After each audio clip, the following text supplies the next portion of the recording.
Yeah. When I pull up on the scene, dead fresh and casket clean, they gon' hate on me. Gon' hate on me. When I pull up on the scene, dead fresh and casket clean, they gon' hate on me. Gon' hate on me. When I pull up on the scene, dead fresh and casket clean, they gon' hate on me. Gon' hate on me.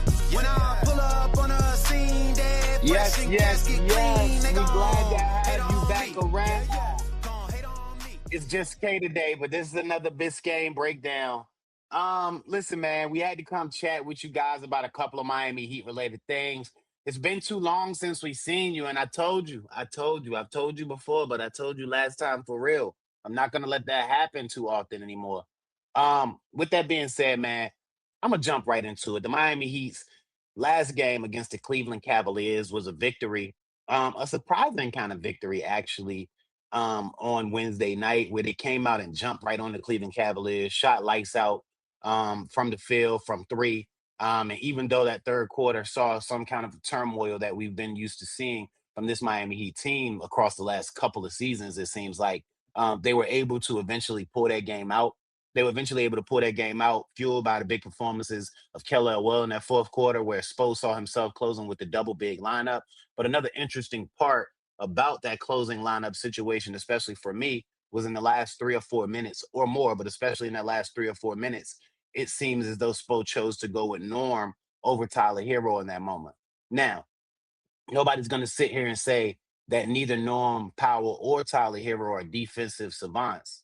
But I think that what we can say that we've learned across an elongated period of time is that Norman Powell at any given moment or a big moment is more capable of channeling, the ability to make a defensive stop than Tyler. He's more capable. And we've seen that on multiple instances.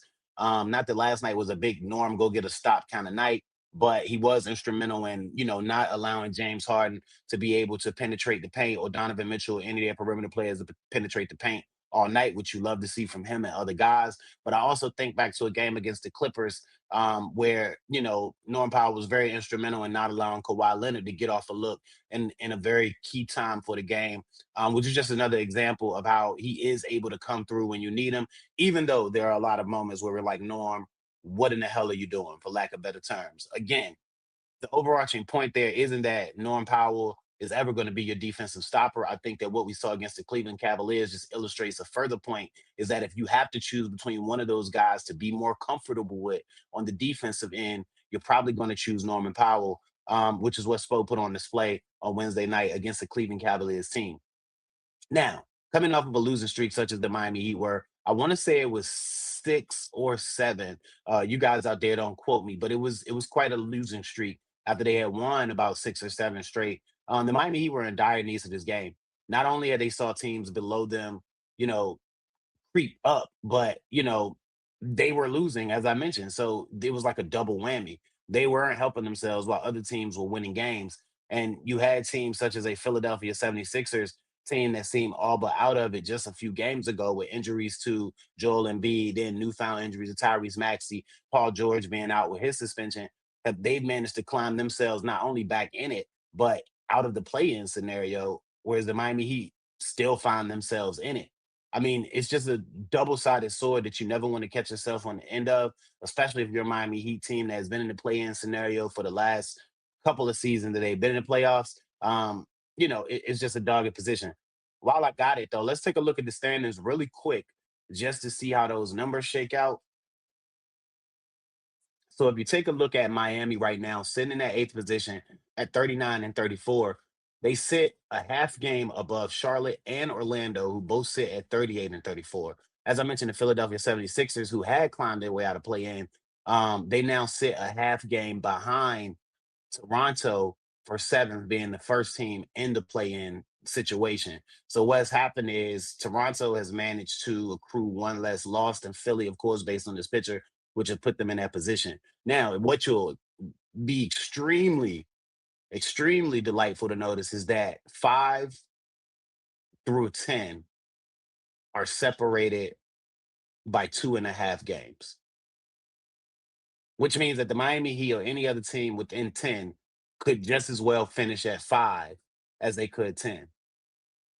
Now, look, we have Cleveland again. The Miami Heat have Cleveland again on Friday. And if they're somehow able to beat Cleveland, look, that's a different story because they gain another leg while Cleveland takes another loss. But we're not even going to look at them because they would have to go on a massive losing streak in order to fall back into that mix, which isn't out of the question. But we could just focus on those, that 5 right now, where that's 6 right now, where you have the Atlanta, where you have Atlanta, Toronto, Philly, Miami, Orlando, and Charlotte. That's a scenario that's going to continue to play itself out. And you just hope that the Miami Heat can continue to find ways to win games. You like to look at the losing streak and like to pinpoint a reason as you would everything that happens negatively. You want a reason for it because that means you can get to a fix. And for me, if you look at what the Miami Heat have gone through over the last couple of games, especially in that losing streak, they were dealing with injury while also trying to simulate back Norm Powell and Tyler Hero into the lineup together to be able to maximize them and get the best out of both of them. While at the same time dealing with injuries to all 3 of those guys that may have kept them out a game or two, across that period of time, even with Bam missing the game, due to some calf situations. Andrew Wiggins being out of the mix, who's been important to this Miami Heat team on both sides of the ball. You had Jaime miss time. You had Pele having to deal with things. So once this Miami Heat team can get themselves back in a fully healthy stride, especially closing the season, you have to have full confidence that they can certainly win a series and scare the hell out of somebody else in the next series. Now, this isn't to say they're going to make a deep run, but it is to say they won't be an easy out for anybody as long as they're healthy and as long as Bam Adebayo is continuing to be the same Bam Adebayo he's been since about 10 games before the All-Star break. What you really like about Bam Adebayo in most recent games is the fact that he's not only showing aggression, but he's showing that leadership and the aggression in the right moments. Where the Miami Heat may come out, lethargic in a certain period or quarter, you'll see him actively take the reins, such as in the game in the win against Cleveland on Wednesday night, where Bam Adebayo, I think he had about he definitely scored double digits in the third quarter to help maintain the Miami Heat's pace within the game to eventually help them come out on a winning side. And you love that. And as long as Bam can continue to do that, and you can get tough shot making and just enough defense from those Tyler Hero and Norm Powell groups and them as individuals as well, I think this Miami Heat team has a chance to do some really interesting things come the postseason. Now, as I mentioned, Bam Adebayo is key to all that. Hell, Bam Adebayo is key to everything about the Miami Heat. Since Bam Adebayo has arrived in South Florida, he has been an integral part of what the Miami Heat have sought to do. For some strange reason, um, people have tended to put forth the notion that Bam Adebayo may simply get tired of being the torchbearer of the Miami Heat culture and ask out. Bam Adebayo has been very vocal recently about not wanting to be in the play-in. I see that a lot differently to other people, but we'll get to that. First of all, I want to run a clip that has the whole world in uproar about Bam Adebayo and his status, or his Miami Heat future, rather. For Seattle and Vegas. Will it be nice to have his and her games in Vegas and be there in the regular season if the NBA moves in that direction? Man, it's whatever they want to do. If I get to play in Vegas, I get to go home a little bit to my second home, so that'd be cool. Having spent so much time there, can you appreciate that, the way they've supported the Aces, that you could see them maybe supporting an NBA team also? I can see them supporting me like that. I don't know about another team, man. That's a fine line, because Aces fans are really true to the Aces. Mm-hmm. So I don't know how that's gonna happen, but if they start winning like the Aces do, maybe. Listen, we all know about his relationship situation and how that ties him to Las Vegas. We're not even going to go into that. But as he mentioned, what I will go into is the nuance of the things that Bam Adebayo said. So, as if I had to be convinced or had to look for linguistical reasons in order to convince myself that the kerfuffle that everybody's trying to stir up about these comments is nothing more than invalid, I'll just point out a few things. He said, visit my second home for a little bit, meaning he's not planning on being there a long time, for a little bit as a visitor. The way that whole thing was answered it was answered from the perspective of if I'm just sliding in for a little bit. He said a little bit out of his own mouth. Also, I would like to point out, he said they were supporting me. I don't know about another team, which means he's not going to be on that other team that's in Vegas. You got to listen. It's always the fine details, it's always the nuance. But outside of that, Bam Adebayo holds almost every record in Miami Heat franchise history, or will hold every record in Miami Heat franchise history. Look, there's a lot of people that believe he can't catch D Wade for the scoring situation. However, I mean, if we keep going and play enough years, Braun is 56. There is a chance. But every other record, Bam's probably gonna have it. Torchbearer, people. Torchbearer. Why would he leave? Why?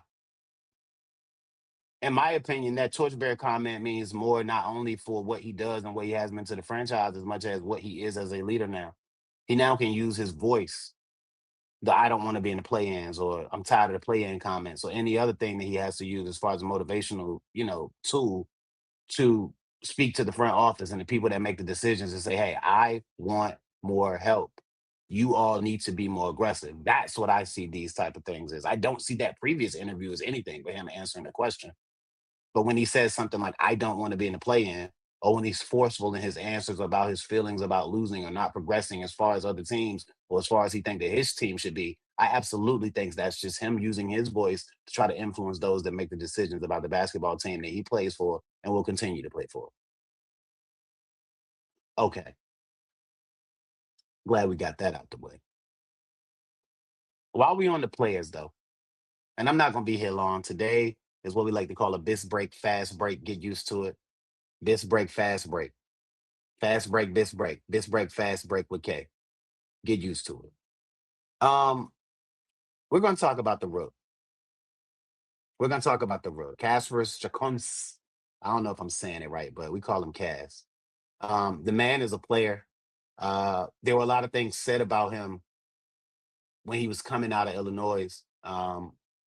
And what we've learned in a very short time is that a lot of that is simply not true. The untruths were heinous. And in just another example of young Cas proving people wrong, I have a special little video clip I want to show you. Wait! Cock back or no, don't do that. No, you can't between. Hey, no, just throw it off the backboard. Just throw it off the backboard. 360 or no? Not 360. Hey, if he becomes an athletic guard, he'll be a Hall of Fame. Do whatever. Just show me something.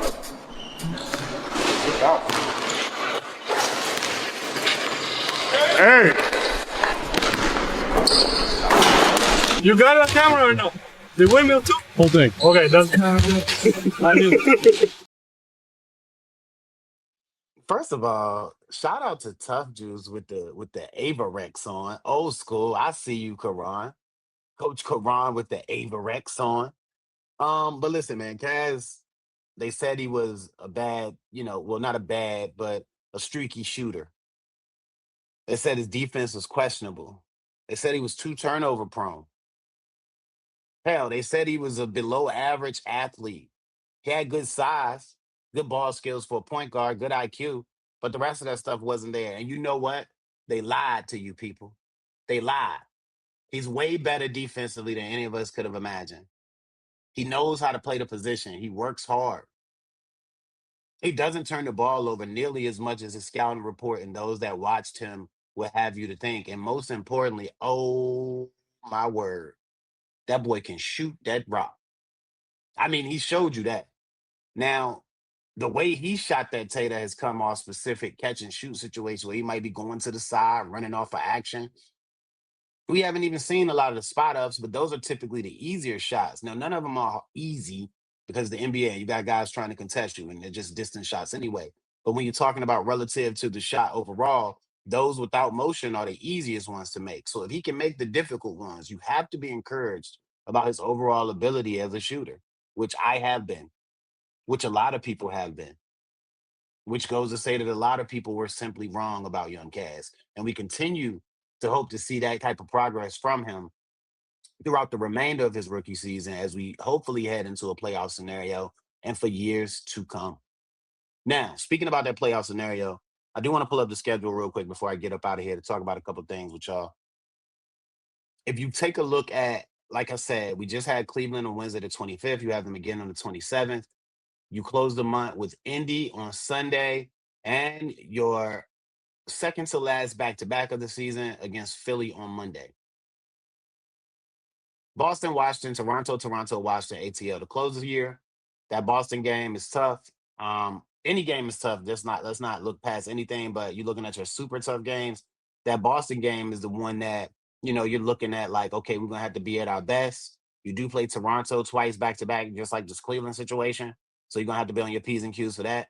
But there's a lot of winnable games. Not a lot of, ooh, that's crazy. But there's a lot of winnable games as the Miami Heat come down the stretch. I expect them to beat Cleveland again. I expect them to handle their business against Indy. I actually also expect them to handle their business again against Philly, who I think should be without Tyrese Maxey, though they'll have, PG and Joel Embiid back in the lineup. Well, Joel Embiid played yesterday. You don't know what that means for him a day from now. But I expect them to take care of their business there. Like I said, that following game against Boston, though, could get pretty tricky, as well as one of those games against Toronto. But if you're looking at them, they got to win almost every game down the stretch to put themselves in a position to not be in the play-in. That's what you're looking at. I think they have a chance to do it, but they got to go out there and put it on the court because they won as many games as they turn them right around and lost in a row just recently. Look, man, I'm encouraged. Don't get me wrong. You want to see what they were able to do against Cleveland in the first game, be strung together for a couple of games in a row. But if they can figure it out, yeah, things should get intriguing. And we out. Now I pull up on the scene, dead fresh and casket clean. They gon' hate on me.